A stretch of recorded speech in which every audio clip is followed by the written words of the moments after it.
शुरुआत करते हैं दोस्तों आज के न्यूज़पेपर की। हम पीआईबी वाले हिस्से के साथ में पहली न्यूज़ हम देखेंगे पीआईबी की ब्राज़ील से संबंधित। प्रधानमंत्री ने ब्राज़ील में हाल ही में जो घटना घटित हुई है उसके ऊपर शोक व्यक्त किया है। ब्राज़ीलिया में सरकारी संस्थानों के खिलाफ दंगे भड़के, तोड़फोड़ की घटनाएं हुई, इसी को लेकर के अपना शोक संदेश, दुख उन्होंने व्यक्त किया है। तो देखिए, सत्ता का हस्तांतरण बहुत ज़्यादा आसान होना चाहिए, बहुत ज़्यादा सरल तरीके से होना चाहिए। सत्ता का हस्तांतरण का मतलब ये है, जैसे यदि मैं प्राइम मिनिस्टर बना और 2024 में मैं चुनाव हार जाता हूँ, ठीक है। इसके बाद कोई नया व्यक्ति चुनाव जीत जाता है, मान के चलो आम आदमी से कोई जीत गया, आम आदमी पार्टी से कोई जीत गया।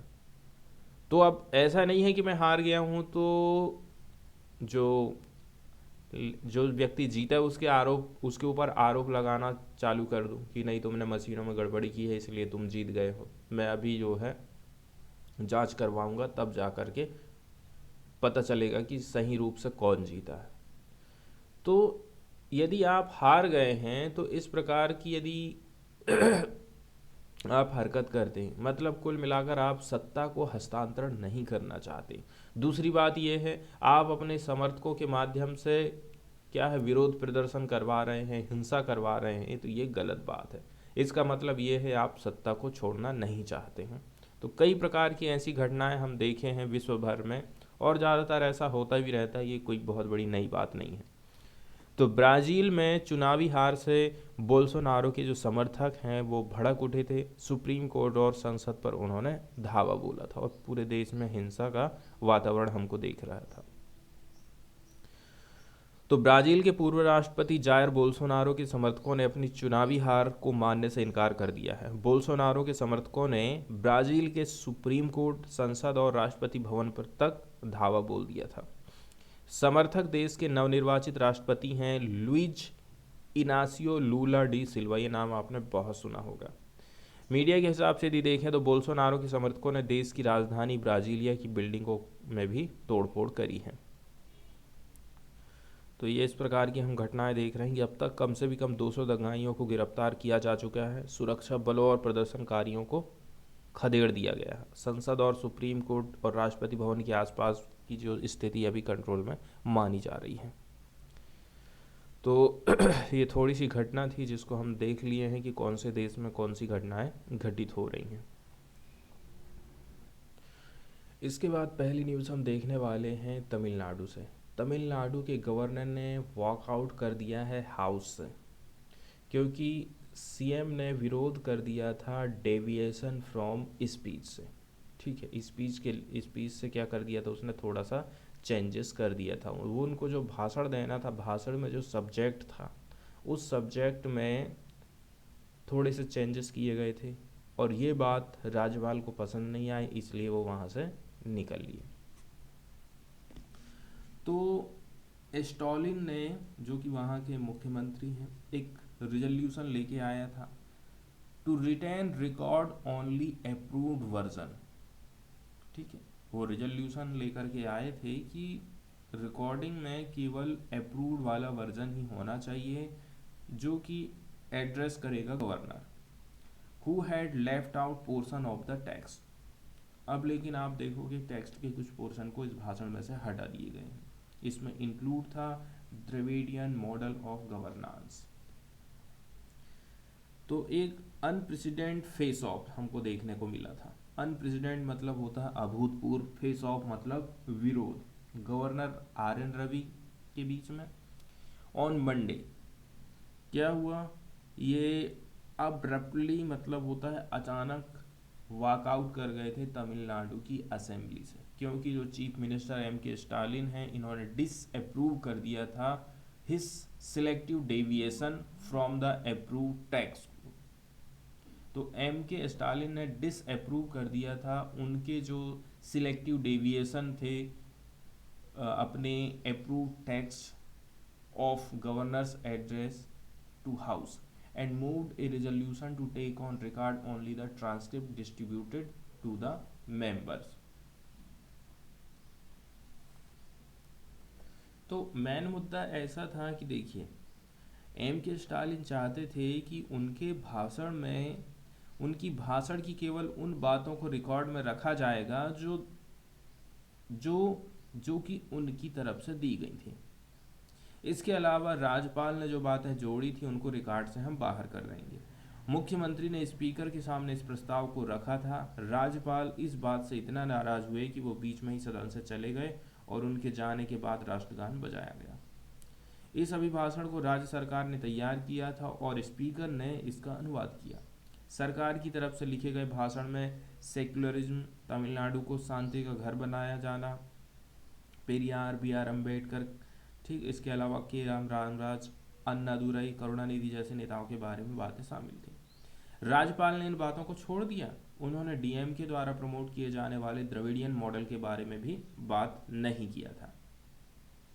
तो यही सब मामला है जिसके चलते चलते यहाँ पर हमको सदन का बहिष्कार करने जैसी घटना यहाँ पर दिखाई दी थी। फिर फ्रंट पेज से ही ब्राज़ील से ये न्यूज़ आई है कि जो बोल्सोनारो के बैकर्स हैं, समर्थक हैं, उन्होंने स्टेट के जो इंस्टीट्यूशन है, सरकार की जो संस्थाएं हैं, उन पर तोड़फोड़ किया है। उसी से रिलेटेड ये घटना घटित हुई है। इसके बाद हम देखने वाले हैं रेयर हिमालयन ग्रिफोन वल्चर से रिलेटेड। कानपुर में इसको रेस्क्यू किया गया है। ये पिक्चर आप जो देख रहे हैं गिद्ध की एक पिक्चर है। तो एक रेयर स्पीसीज़ है हिमालयन ग्रिफोन वल्चर की, इसको रेस्क्यू किया गया है लोकल लोगों के द्वारा। ये जगह है ईदगाह सीमेटेरी इन कानपुर। यहाँ जो वर्ड यूज़ किया गया है सीमेटेरी, तो जो सीमेटेरी होता है, सीमेटेरी का मतलब होता है कब्रिस्तान। ये जो वल्चर है, गिद्ध है, जिसको लिस्टेड किया गया है as near threatened on the international union for Conservation. IUCN की श्रेणी में इसको नियर थ्रेटन्ड की कैटेगरी में रखा गया है, रेड लिस्ट में। इसको हैंड ओवर कर दिया गया है फॉरेस्ट डिपार्टमेंट को। जो हिमालयन वल्चर है या फिर हिमालयन ग्रिफोन वल्चर है, it is called is an old world vulture native. ठीक है, इसको हम बोलते हैं क्योंकि ये काफ़ी पुराना वर्ल्ड का वल्चर माना जाता है और ये नेटिव माना जाता है Himalayas and the adjoining Tibetan प्लेटू का। IUCN के बारे में कुछ बेसिक बैकग्राउंड हम देखने वाले हैं। IUCN को फाउंडेड किया गया था अक्टूबर 1948 में as the international union for the protection of nature या फिर IUPN के तौर पर। Following an international conference in फोंटेनब्लेau फ्रांस में एक कॉन्फ्रेंस का आयोजन किया गया था इंटरनेशनल लेवल पर। ठीक है, IUPN के तौर पर इसकी स्थापना करी गई थी। फिर क्या होता है, ये जो ऑर्गेनाइजेशन है इसने चेंज कर दिया था अपने नाम को। क्या रख दिया? International union for Conservation of nature and natural resources 1956 में।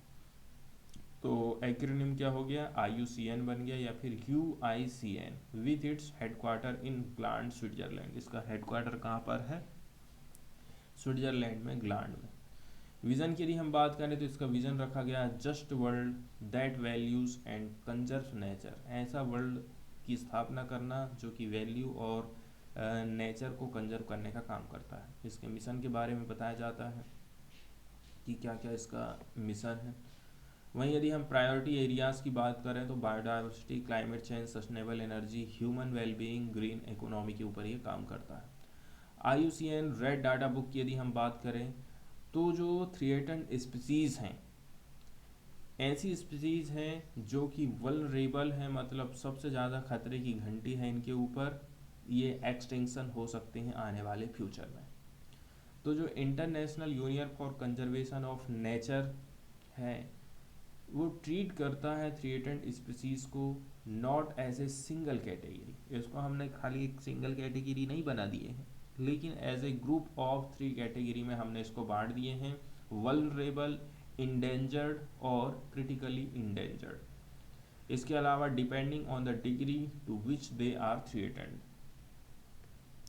क्रिटिकली इंडेंजर्ड स्पीसीज़ की यदि हम बात करें तो क्रिटिकली इंडेंजर की जो कैटेगरी है वो हाईएस्ट रिस्क की कैटेगरी में है। ठीक है, जो कि IUCN वर्ल्ड लाइफ के लिए प्रोवाइड करता है। क्रिटिकली इंडेंजर स्पीसीज का मतलब होता है एक स्पीसीज के नंबर्स जो है decrease. Critically endangered species means a species numbers have decrease और will decrease by 80% within 3 generation.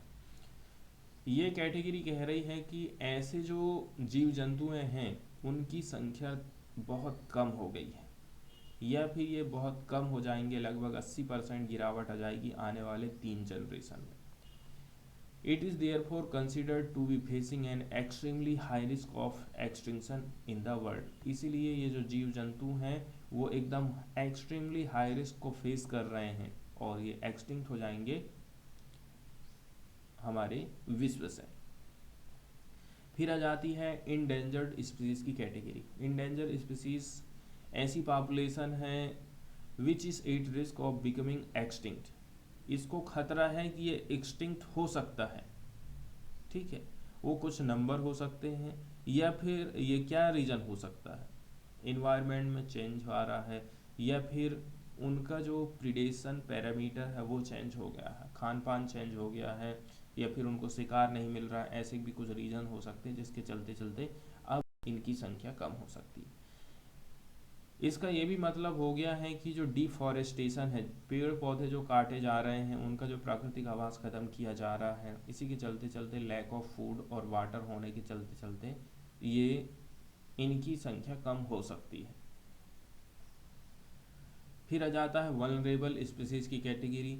तो ये ऐसी स्पीसीज हैं जिनको हम कैटेगराइज कर सकते हैं IUCN के द्वारा as likely to become endangered. ये इंडेंजर्ड की कैटेगरी में जा सकते हैं यदि हम जो है इनके सर्वाइवल और रिप्रोडक्शन के लिए कोई इम्प्रूवमेंट नहीं लाते हैं। तो इस प्रकार से अलग अलग जो कैटेगरी हमने देखे थे उनकी कुछ खास खास विशेषताएं भी देखे हैं, क्या क्या रीजन है जिसके चलते चलते एक्सटिंक्शन हो रहा है, ये सारी चीज़ें बताई जाती हैं यहाँ पर। और IUCN के पब्लिकेशन कौन कौन से हैं। IUCN red list of threatened species, ये बताती है रिस्क ऑफ स्पीसीज एक्सटिंक्शन को। फिर ये एक और है रेड लिस्ट इकोसिस्टम एसेस, ये इकोसिस्टम से रिलेटेड जो कमियां हैं जो उसमें कोलैप्स हमको देखने को मिल रहा है उसको बताता है। फिर IUCN वर्ल्ड हेरिटेज आउटलुक। फिर आ जाती है वर्ल्ड डाटाबेस की of biodiversity area. Protected planet access, ये प्रोटेक्टेड एरिया को बताता है। इकोलैक्स, पेनोरमा, ये सारी चीज़ें इसके द्वारा पब्लिश की जाती हैं। इसके बाद हम सीधे चलते हैं एडिटोरियल वाले पेज में और देख लेते हैं प्रमुख एडिटोरियल को। तो a mountain reeling under human aggression, human aggression बढ़ते जा रहा है, इसका असर जो माउंटेनियस रीजन है उसके ऊपर क्या क्या पड़ रहा है, इसके ऊपर ये एडिटोरियल लिखा गया है, ठीक है। कई सारे लोगों ने रेड फ्लैग दिखाए हैं against a massive infrastructure project जिसका नाम है Char Dham road project that is being implemented in Uttarakhand Himalaya. तो देखिए कई लोगों ने उत्तराखंड हिमालय में लागू की जा रही चार धाम सड़क परियोजना नामक एक विशाल बुनियादी ढांचा परियोजना के खिलाफ लाल झंडा उठा लिया। मतलब इससे लोग खुश नहीं हैं।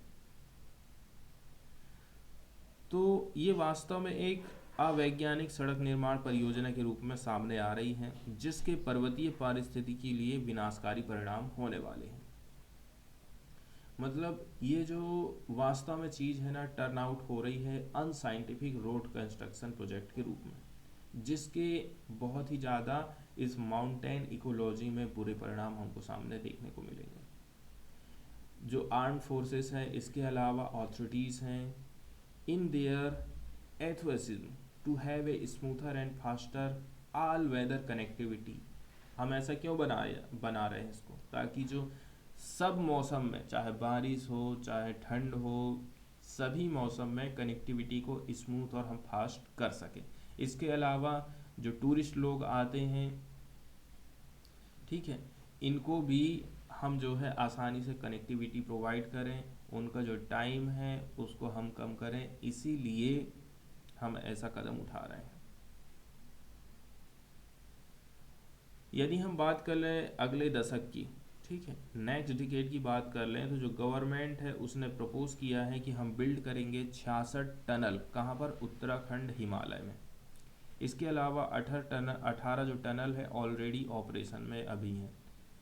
तो यदि इस प्रकार से हम बिल्ड करते हैं सब सरफेस स्ट्रक्चर, धरती के भीतर जो आप ऐसे स्ट्रक्चर तैयार कर रहे हैं, इससे रिजल्ट हमें देखने को मिलेगा gross damage to the environment.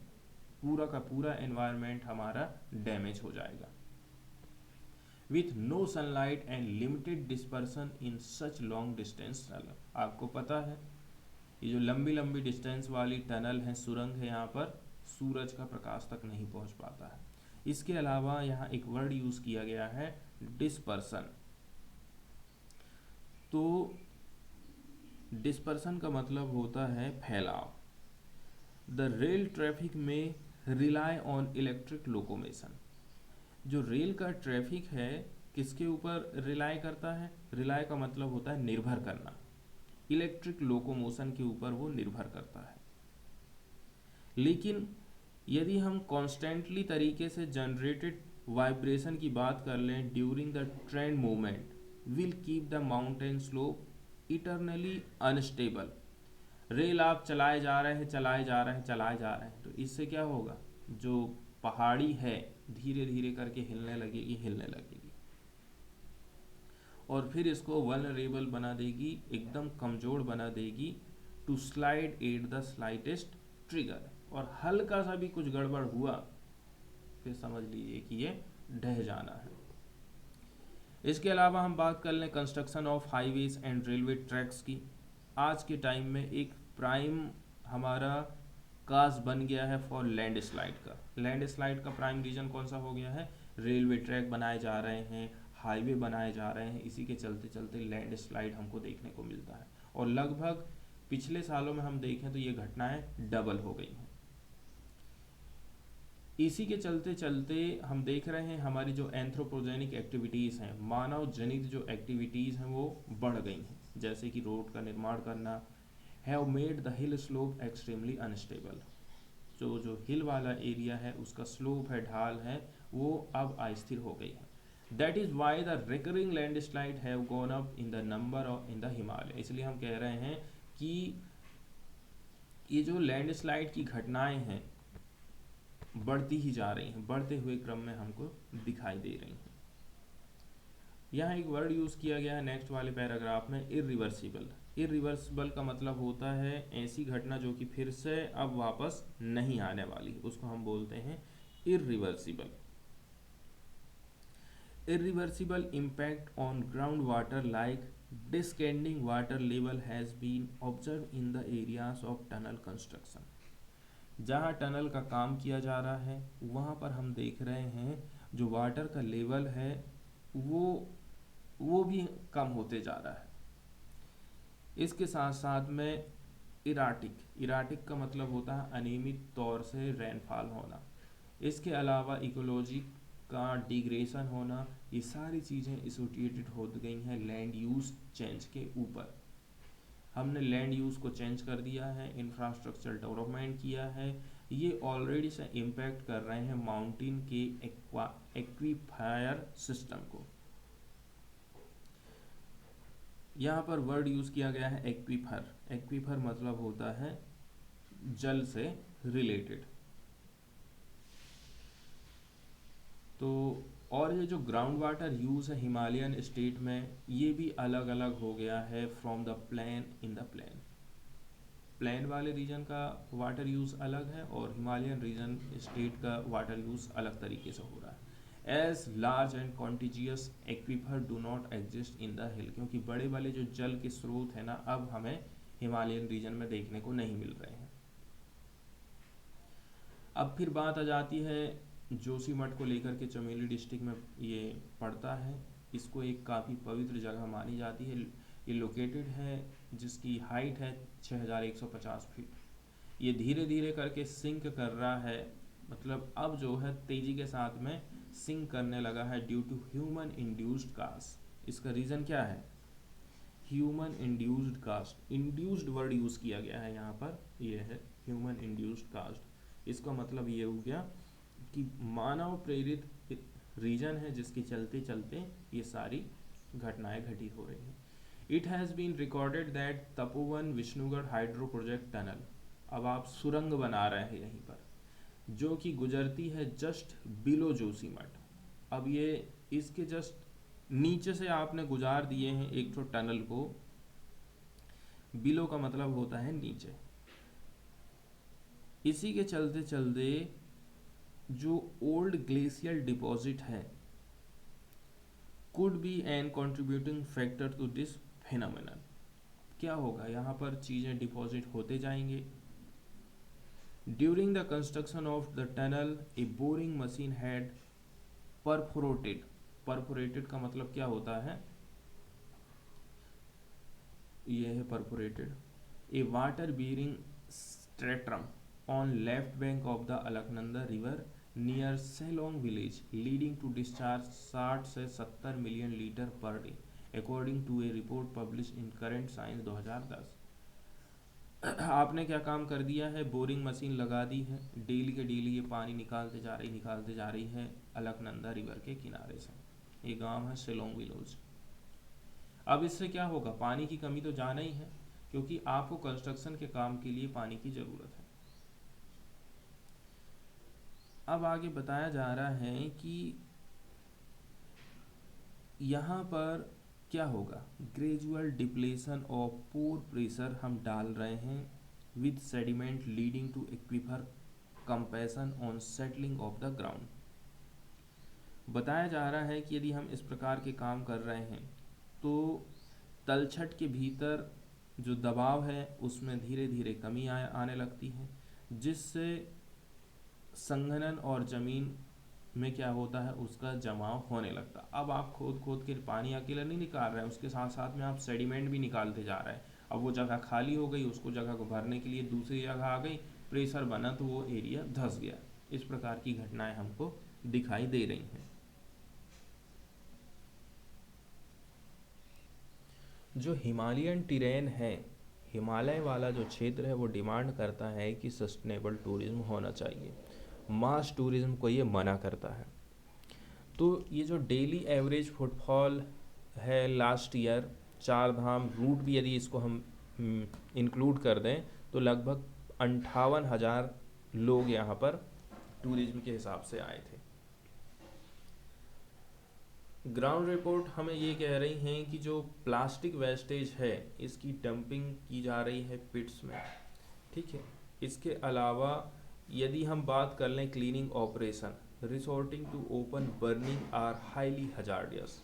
पन्नी इकट्ठे होते जा रही है, गड्ढे में कचरा फेंकते जा रहे हो, इसके बाद उसको जला दे रहे हो, लेकिन ये जो काम है बर्निंग वाला वो हाईली हजार्डियस है। हजार्डियस का मतलब होता है खतरनाक। 2013 केदारनाथ जो फ्लड आया था वो हमारे लिए जगाने वाली घंटी थी। 2013 में जो केदारनाथ में फ्लड आया था वो हमारे लिए वेकअप का कॉल था। यदि हम बात कर लें इंटेंसिटी ऑफ डिज़ास्टर की, डिज़ास्टर कितने तेज़ी के साथ में आ रहे हैं, वो डायरेक्टली अब कनेक्ट हो गए हैं किसके साथ में, अनरेगुलेटेड टूरिज्म के साथ में। टूरिज्म यहाँ पर बढ़ते जा रहा है, जब टूरिज्म बढ़ेगा तो कंस्ट्रक्शन भी बूम होते जाएगा, और इसी के चलते चलते अनसेफ जोन बन जाते हैं, river valley, flood fans and slopes vulnerable हो जाते हैं लैंडस्लाइड के लिए। नेशनल डिजास्टर मैनेजमेंट अथॉरिटी ने रिपोर्ट दिया है चमोली डिजास्टर के ऊपर अप्रैल 2022 में, क्लियरली कह दिया है कि in the long term it will be necessary to focus on finding alternative source of energy. उनका कहना है कि हमें एनर्जी के लिए दूसरा सोर्स खोजने की ज़रूरत है। ये जो एरिया है इन्वायरमेंटली सेंसिटिव है, ऐसा एनडीएमए की तरफ से कहा गया था। आगे बात बताई जाती है कि हम क्या कर सकते हैं। तो जो डेवलपमेंट की स्ट्रेटजी है हिमालय में, हम चाहते हैं कि हिमालय का विकास हो, लेकिन इससे पर्यावरण को किसी प्रकार का नुकसान हमें नहीं पहुंचाना, ठीक है। It should be primarily based on the region's natural resources such as forest, water, biodiversity and ecotourism। हमें प्राथमिकता देना है नेचुरल रिसोर्सेज को, जैसे कि फॉरेस्ट, वाटर, बायोडाइवर्सिटी और इको टूरिज्म को। हमें जो है मैसिव डैम का निर्माण नहीं करना है, फोकस करना है स्मॉल प्रोजेक्ट के ऊपर। That would be helpful in providing local energy supply.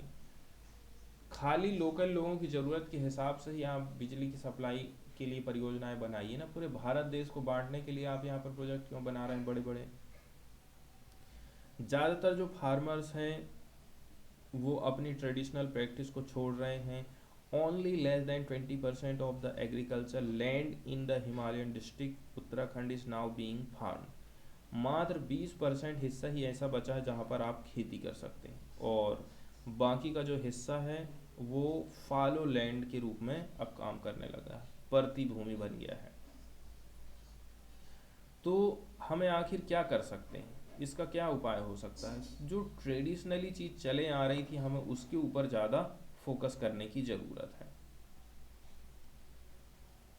हमें क्या ज़रूरत है कि हम ज़्यादा से ज़्यादा जो पुरानी स्ट्रेटजी है, पुरानी जो रीति रिवाज से चली आ रही एग्रीकल्चर की प्रैक्टिस है, कंस्ट्रक्शन की प्रैक्टिस है, लोकल कल्चर एस्पेक्ट के हिसाब से हमें करना है।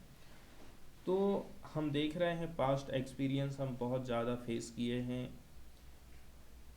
कई सारी हमने एक्सपर्ट कमिटीज़ का गठन किया है और उनकी रिकमेंडेशन भी आई और उनको हमने इग्नोर कर दिया है। It is not clear what benefit would accrue by creating another one by the government. इसके बाद वाली जो न्यूज़ है वो हम देखने वाले हैं म्युनिसिपल कॉरपोरेशन में किस प्रकार से फंड की कमी जा रही है। म्युनिसिपल कॉरपोरेशन जिनको हिंदी में हम बोलते हैं नगर निगम। भारत में नगर निगम 10 लाख से अधिक लोगों की आबादी वाले किसी भी सिटी के डेवलपमेंट के लिए जिम्मेदार एक बॉडी है।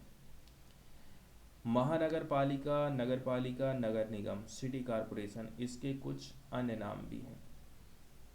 राज्यों में नगर निगम की स्थापना राज्य विधानसभाओं के अधिनियम द्वारा और केंद्र शासित प्रदेशों में संसद अधिनियम बनाती है, तब जाकर इनकी स्थापना हम करते हैं।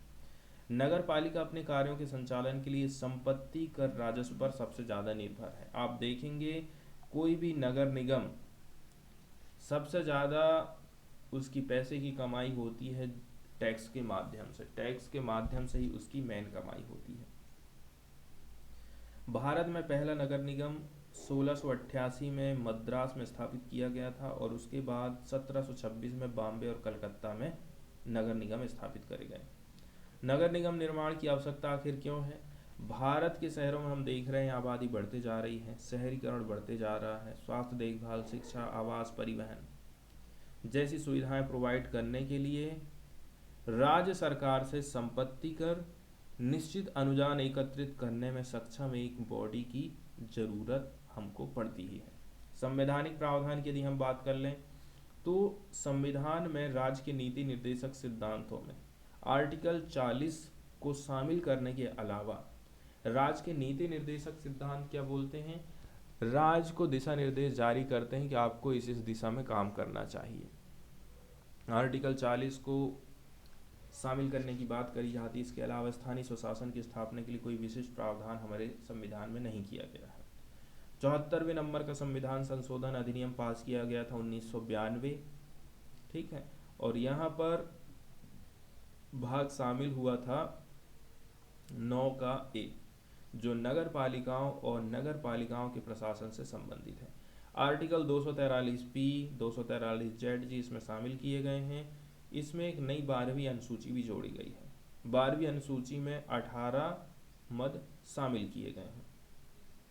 एक बार हम फिर से देख लेते हैं। हमारे संविधान में आर्टिकल 40 को शामिल करने के अलावा राज्य के नीति निर्देशक सिद्धांतों में आर्टिकल 40 को शामिल करने के अलावा स्थानीय स्वशासन की स्थापना के लिए कोई विशेष प्रावधान हमारे संविधान में नहीं है। 74वें नंबर का संविधान संशोधन हम किए थे 1992 में। नया भाग 9A शामिल करे जो कि नगर पालिकाओं के बारे में, नगर के मैनेजमेंट के बारे में बताता है।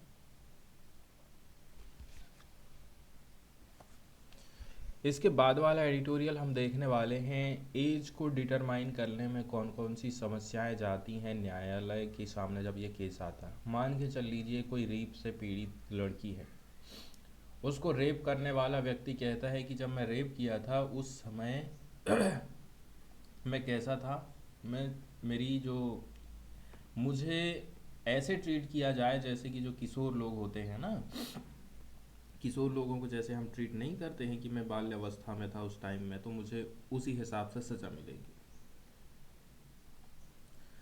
तो उसकी उम्र को सुप्रीम कोर्ट या फिर हाई कोर्ट कैसे करके डिटरमाइन करेगा कि ये जो उम्र बता रहा है वो वास्तव में सही है? इसी के ऊपर ये आर्टिकल लिखा गया है।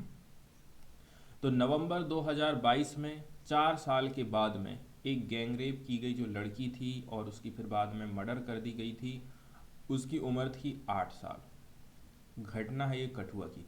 सुप्रीम कोर्ट ने ये पाया है कि one of the accused person का मतलब होता है जो आरोपी व्यक्ति है, जिसने क्लेम किया था कि वो जुवेनाइल था। जुवेनाइल का मतलब ये हो गया किशोर, ठीक है, कि वो उस टाइम में जुवेनाइल था at the commission of the offence, जिस टाइम में वो अपराध किया। बी ट्राइड एन एडल्ट, बाद में पता चला कि वो एडल्ट था।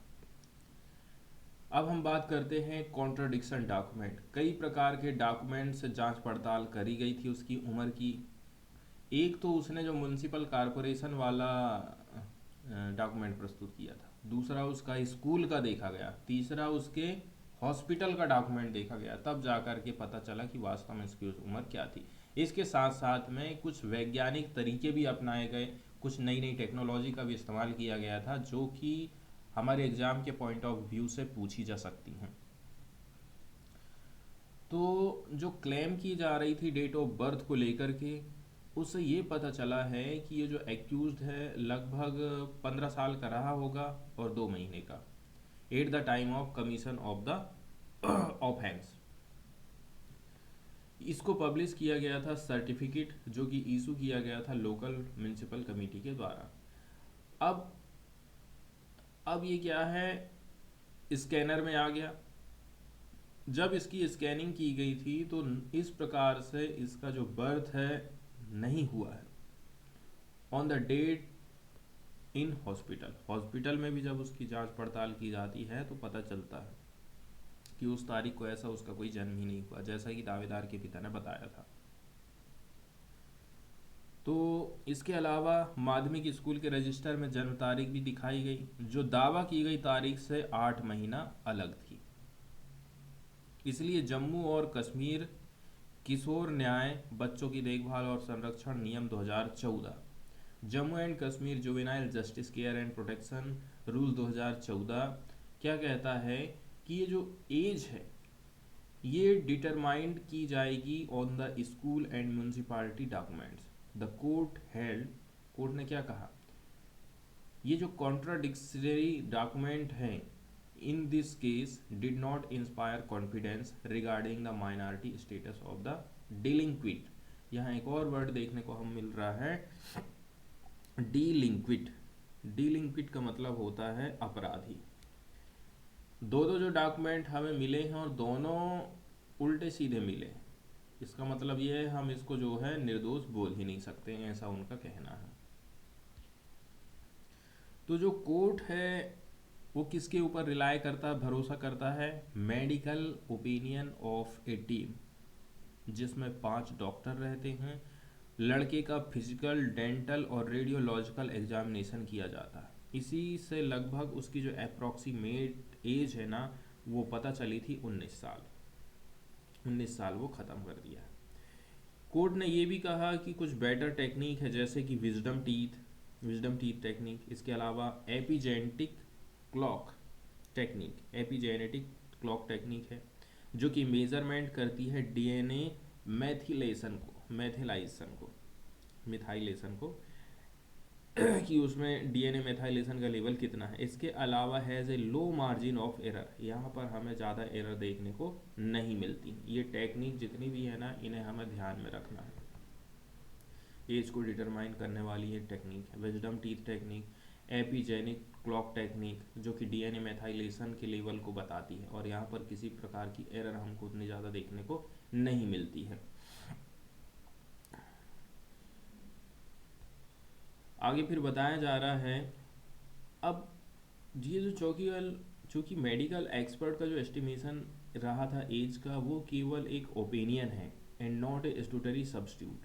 कानून में यह नहीं कहा गया है कि वो प्रूफ ही है, इसी को आप मानिए। It assumes importance because the date of birth is not recorded truthfully by all. ठीक है, अब इसको हम सही इसलिए मान ले रहे हैं क्योंकि अदर जो डॉक्यूमेंट्स है ना, वहाँ पर भी सही सही जन्मतिथि नहीं दर्ज कराई गई है। यदि हम बात कर लें most popular test for determining age, वो है ओसिफिकेशन टेस्ट।